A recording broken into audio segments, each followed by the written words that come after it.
Hello everyone. Today we are going to talk about alkenes in hydrocarbon chapter. Alkenes. Alkenes are unsaturated hydrocarbons containing at least one double covalent bond in between two carbon atoms in a compound.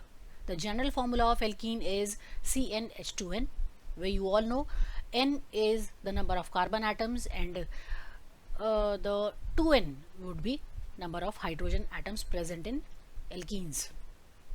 Its nomenclature, the suffix "ene" is given in alkenes. Isomerism in alkenes. Alkenes show both structural isomerism and geometrical isomerism. Alkenes show position isomerism and chain isomerism. Geometrical isomerism.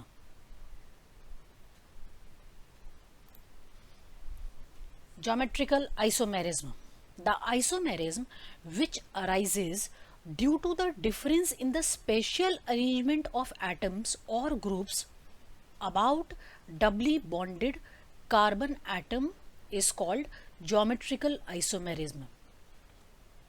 If the two atoms or groups bonded to each end of the carbon to carbon double bond and both the groups are in the same direction or in the same side, will be called as cis isomer. And if you are seeing the two identical groups or similar atoms are lying in the opposite sides of, now just see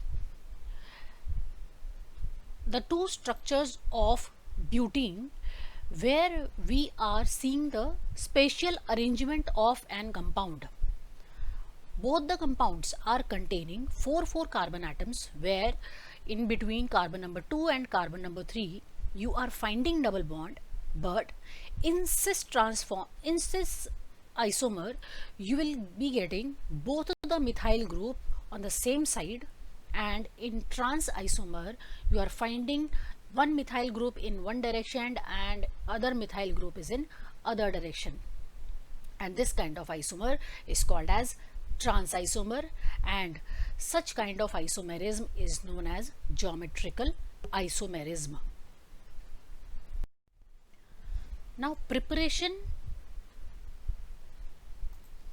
of alkenes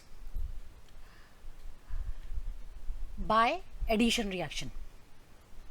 Alkynes on partial reduction with calculated amount of dihydrogen in presence of Lindlar catalyst, we obtain alkenes. Lindlar catalyst is palladized charcoal partially deactivated with poisons like sulfur compounds or quinoline. In this case, alkynes used to be taken carefully and added calculated amount of dihydrogen or hydrogen gas, and in presence of Lindlar catalyst this reaction used to proceed, and alkynes used to reduced or you used to add up one molecule. And now this is the reaction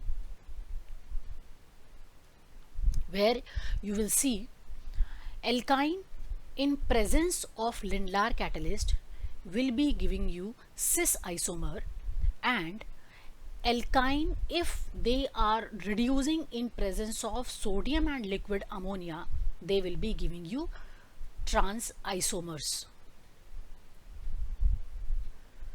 Or if you are seeing acetylene or ethine, if it is reduced with hydrogen in presence of catalyst, obviously it will be partially reduced to give you ethene molecule.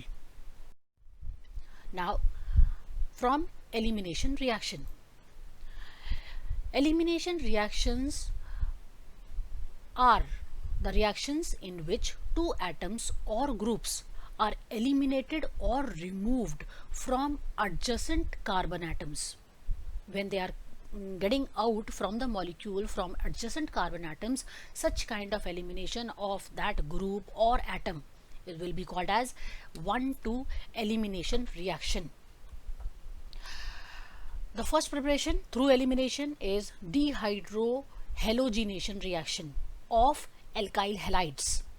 Dehydrohalogenation means the hydrogen as well as the halogen atom is getting out from an alkyl halide.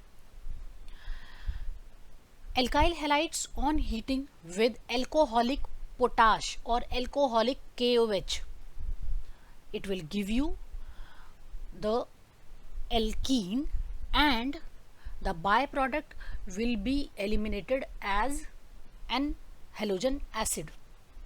Such reaction is called as dehydrohalogenation, and it is also an example of beta elimination reaction. Now, how beta elimination? Now we are going to understand. See the reaction. Here we have taken bromoethane.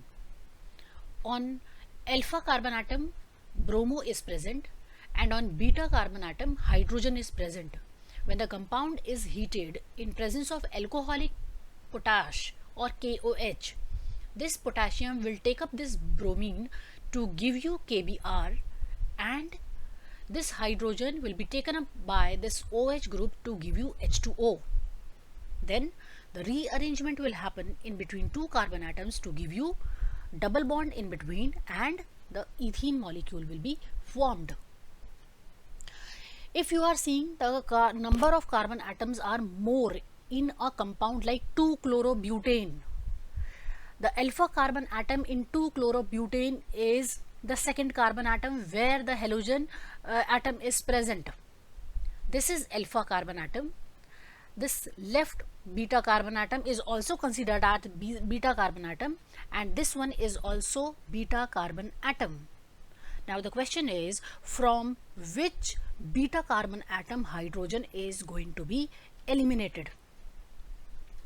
According to Sedzeff rule, in dehydrohalogenation, the preferred product is the alkene that has the greater number of alkyl group attached to doubly bonded carbon atom, and the ease of dehydrohalogenation of alkyl halide is according to the order 3 degree is greater than 2 degree, then 2 degree is greater than 1 degree.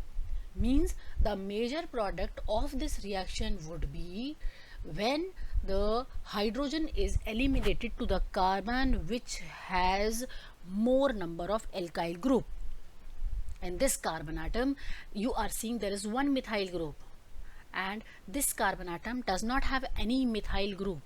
So the major product would be the hydrogen will be eliminated from this carbon, chlorine will be eliminated from alpha carbon to give you byproduct KCl and H2O, and the major product would be but2-ene. But1-ene will also be formed, but in a comparatively little amount. Similarly, if you are taking bromoethane, what will happen?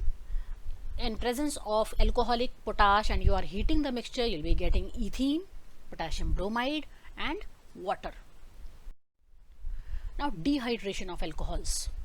Dehydration of alcohols means you are taking up alcohol, or you can say ethyl alcohol. You are heating ethyl alcohol with concentrated sulfuric acid, and the water molecule will be eliminated from the reaction and alkenes will be formed. These reactions are also called as elimination reaction. Dehydration of alcohol is an example of beta elimination, since OH group from alpha carbon along with hydrogen atom and from beta carbon atom is removed. The ease of dehydration of alcohol is the same. 3 degree is greater than 2 degree is greater than 1 degree. Similarly, if you are seeing this compound, OH group to this carbon is attached. So this is the alpha carbon atom, then this is the beta carbon atom, what will happen when we are heating this butanol with concentrated sulfuric acid at 413 Kelvin temperature? This OH group from this carbon atom and one hydrogen from beta will be eliminated to give you water molecule as byproduct, and but1-ene would be your main product. If you are seeing molecule like butanol 2, if you have taken this butanol 2, alpha carbon atom is this alpha carbon atom, and here there are 2 beta carbon atoms. So the major product would be from where this beta carbon hydrogen atoms would be eliminated and give you butene 2, and the minor product would be in which this hydrogen atom will be eliminated and give you butene 1. Similarly, if you are taking molecule like 2-methyl propanol 2, where you are seeing alpha carbon atom is this carbon atom and all 3 beta carbon atom are attaching to this alpha carbon atom, from anywhere hydrogen atom could be released and give you 2-methyl prop-1-ene along with water molecule. Now, by dehalogenation of vicinal dihalides. Dihalides in which 2 halogen atoms are attached to 2 adjacent carbon atoms are called as vicinal dihalides, and vicinal dihalides on treatment with zinc metal lose the molecule of zinc halide to form alkene, and this reaction is known as dehalogenation. Why dehalogenation? Because halogen atoms are eliminated from the compound. This is the reaction. What is happening? These are the 2 carbon atoms, and these 2 carbon atoms are bonded with one bromo atom. What will happen? Zinc will be taken up, and zinc will take up both the bromine atoms to give you ZnBr2, and alkene or ethene will form. Similarly, if you are taking such vicinal halide where one bromine is bonded with this and one bromine is bonded with this carbon atom, you will get propene, and zinc bromide would be the byproduct.